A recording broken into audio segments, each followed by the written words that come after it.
What? You're going back home to give birth? Yes. As I say that, my mother-in-law gives me a snide grin and says, "Why don't you just stay there forever? I don't want to see your freeloading face." I felt delighted by her words. Sure, take care then. My name is Chloe, a 34-year-old working woman. I'm currently dating a guy named Barry. We first met at a party. We hit it off because we shared the same taste in music. We exchanged numbers and started to go out. After work, we'd hang out at a local bar, talk about our favorite tunes, and catch up on our work lives. Being with him was always a blast, and time would fly by. We eventually became a couple. It's been about 2 years now, and life has never been more fulfilling. We're both busy with work, so weekends are our quality time. But knowing I'll see him pushes me to work harder and be more productive. Our relationship helped me succeed in my job. After about a year of dating, we moved in together. We were serious about each other and considering marriage. Being with him was both calming and joyful, so both of us were keen on getting married. Living together first was a great decision. We got to know each other's lifestyles, for better or worse. A year later, and my desire to marry him hasn't changed. So, I was waiting for a proposal. Of course, he had his own timing, but I couldn't help feeling a little impatient lately. Then, one day, he invited me to dinner at a fancy restaurant. It wasn't a special occasion or anything. Could this be it? I went to the restaurant after work, nervous but excited.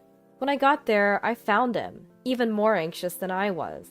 Seeing his nervousness, I instantly felt more at ease. I felt bad for him, but the way he greeted me, so tense and rigid, was honestly a bit funny. Then the meal started, and he was visibly nervous the whole time. After we finished the main course, he called out my name. Chloe. He looked straight at me, making me feel a bit anxious. In my life, Chloe, you're the most wonderful person I want to cherish. I hope you feel the same way about me. So, will you marry me? With those words, he handed me a ring. My answer, of course, was already decided. Yes, I'm looking forward to our life together. And so, we were set to marry. The feeling of happiness I felt was beyond words. But life was about to get busy, so I couldn't revel in the joy forever. We had to meet each other's parents, hold family meetings, and start preparing for the wedding. Juggling all this with a busy work schedule was challenging. Barry and I managed to make time and pushed forward with all the preparations. First, I introduced him to my parents, who seemed to really like him. I guess his sincerity won them over. I was grateful that they approved of our marriage. However, when we visited his parents' home next, I had an unpleasant experience. You're Barry's fiancé? You seem quite plain. Barry's mom, my future mother-in-law, Ree, said this upon our first meeting. Mom, what are you saying? Yeah, she's the woman Barry chose. Knocking me down like that. Pretty rude, don't you think?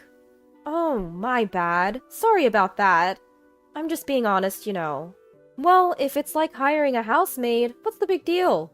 Mom, enough is enough. Seriously, what are you thinking? Barry and his dad Wilt stood up for me, finally getting Ree to back down. I knew from our marriage introduction that I wasn't fond of Ree. Chloe, I'm sorry. My mom's always been blunt, and honestly, I've never been comfortable around her either. Really? Yeah, so don't let her words get to you. Let me know right away if she says anything after we're married. Got it. I felt relieved when he said that. I knew he would protect me. In fact, he tried to shield me when introducing me to his parents. Still, I couldn't shake my lingering concerns, especially about the upcoming family meeting. I was worried about Ree in particular. I had a feeling she'd be disrespectful to my parents too. I'd warned Barry about her. He'd promised to be cautious around her. I'd even prepped my parents, letting them know Ree was a handful. They already had a bad impression of her, thanks to previous encounters. Finally, the day of the family meeting arrived. I was on edge for entirely different reasons. Nice to meet you. I'm Barry's dad. Thanks for having us. We are Chloe's mom and dad. My parents and Wilt were cordial, exchanging pleasantries. But Ree, she sat down without a word and ordered a drink. I'll have a red wine. Looks like we'll need to drink a bit to make this interesting.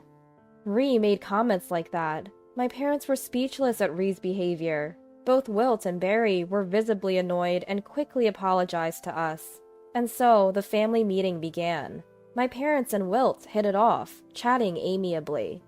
Ree, for the most part, focused on her meal, but as she got drunk, she started to butt into the conversation.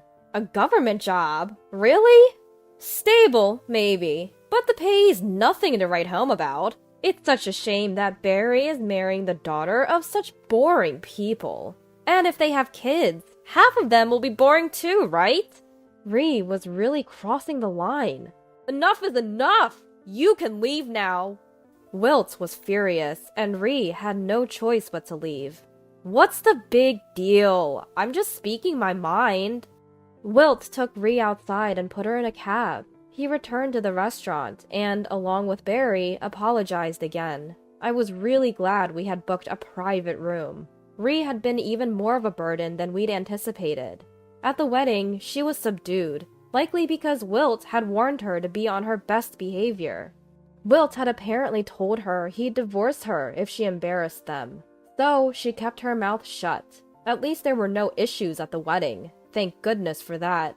And so, our newlywed life finally began. Barry and I got along great, so married life was blissful. We both could handle chores, so we divvied them up evenly to avoid burdening one over the other. Just so you know, Barry is an excellent cook. I always looked forward to the days he'd cook for us. Of course, on days when he's the chef, but gets held up at work, we cook together. By cooperating like this, we were enjoying our days as a happy couple. Barry tried to go back to his family home alone as much as possible, considering Ree and me. Thanks to that, I avoided any direct snide comments or attacks from Ree. I'm truly grateful for Barry's consideration. But then, a tragic event occurred. Wilt collapsed from an illness and passed away. Perry and I rushed to the hospital, but it was too late. What the... Dad? Why? Barry was very fond of Wilt, so he took it pretty hard, and Ree was visibly upset too. How dare you leave me behind like this? Though I don't like Ree, I felt for her in that moment. I was sad to lose Wilt, who had always treated me so well. Soon we found ourselves busy with funeral arrangements. While grieving, Barry took charge of the preparations. I did my best to support him as much as possible. The funeral concluded smoothly. We think we managed to give Wilt a proper farewell. Afterward, life returned to normal for Barry and me. It took some time to recover from the shock of losing Wilt, but we managed. Barry also seemed to have resolved to move forward in life. However, a new issue arose. Barry? Chloe? Help me. One day, Ree showed up at our home saying that. Mom, what's going on? The unusual atmosphere had Barry a bit rattled. Since your father's gone, I've been feeling lonely every day. Even food doesn't taste good anymore. I wanted to see the faces of my only family, my son and his wife. That's how Ree put it. She seemed sincere. She seemed to be genuinely weakening.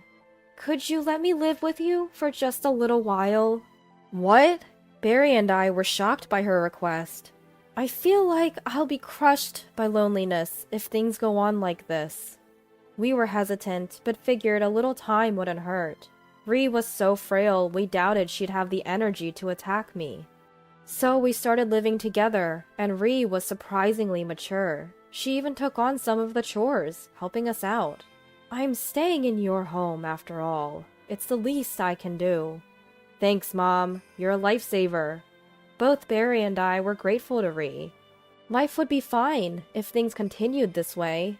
However, about 3 months later, Ree started showing her old attitude, bit by bit. Chloe, don't you plan on quitting your job? Huh? Why? Isn't it normal for wives to quit working? But you've been working this whole time. Well... Ree started treating me more harshly. It probably meant she was getting back to her old self. I immediately consulted Barry. He said, Understood. Let's have Mom go back to her hometown right away. When he talked to Ree about it, she said something shocking. I already sold the family home. What? Neither Barry nor I could hide our surprise. Wait, Mom! Why would you do something like that without telling us? That's the house I inherited from your dad. It's my call to sell it. At least you could have told us. I forgot. Sorry. Now I don't have a home to return to, so don't kick me out. Well, both Barry and I were at a loss. During our time of concern, an unexpected event happened. It turned out I was pregnant. Both Barry and I were thrilled. We wanted a child, but had almost given up because of age, so this was wonderful news. However, this made the situation with Ree even more complicated. Living with Ree while pregnant would be incredibly stressful. Recently, she'd been complaining to me again. Why do I have to cook your meals too? I'm staying in this house because of Barry, not you.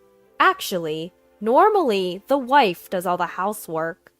Ree would only cook for Barry and herself, and she would do her laundry while avoiding mine. Barry would scold her, and she'd pretend to reflect on it, but then she'd do it again. I was at my wit's end. I had accrued leave, so I decided it was better to take maternity leave early and go back to my parents' house. When I discussed this with Barry, he made a suggestion. We both agreed and started making arrangements. I immediately prepared and informed Ree as well. You're going back home to give birth? Yes. You're being irresponsible, abandoning your housework to go back home? I'm sorry, but for a safer childbirth, I believe it's necessary. Barry has also given his approval. When I said that, Ree smirked and said, Why not stay at your parents' home forever? I don't want to see your parasitic face anyway. I bet even Barry's fed up with you, huh? Huh. You don't need to come back to this house anymore. I felt pure joy hearing Ree's words. Alright, take care then. So I went back to my parents' house. It felt good to see them after such a long time.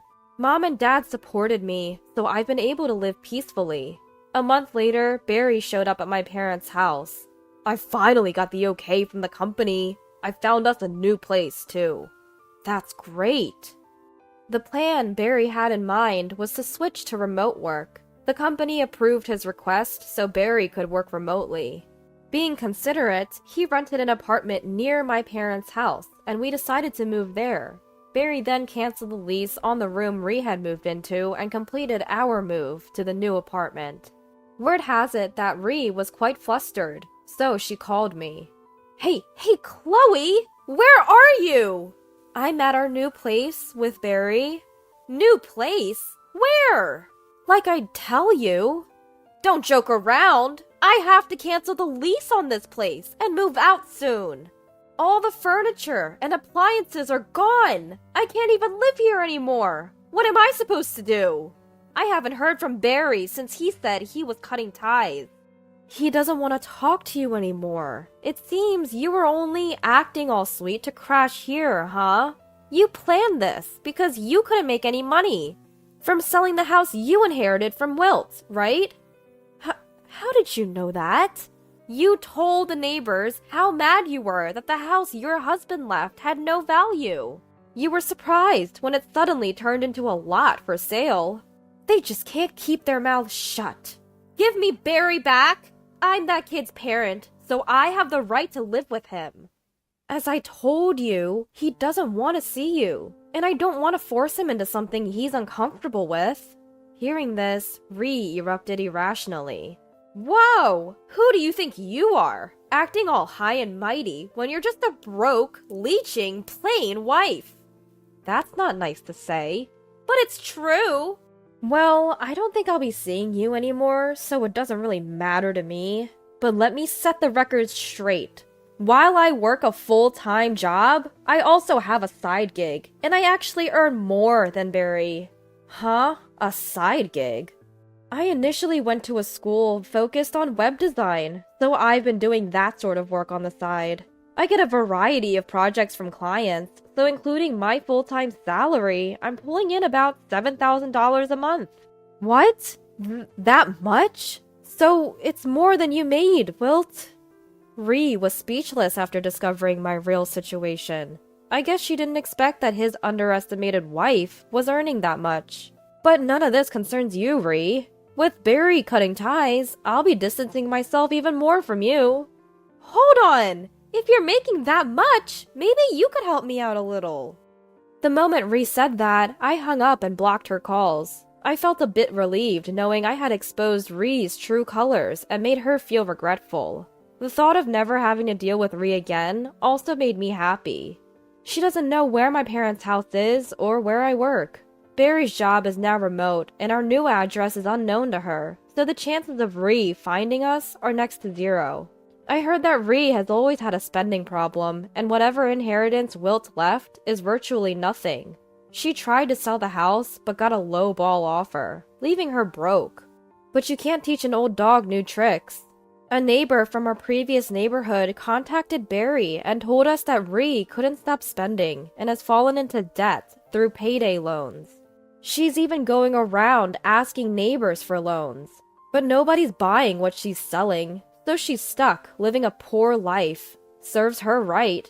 On the other hand, Barry and I don't have to worry about Ree crashing into our lives anymore, so it looks like we'll have a peaceful life moving forward.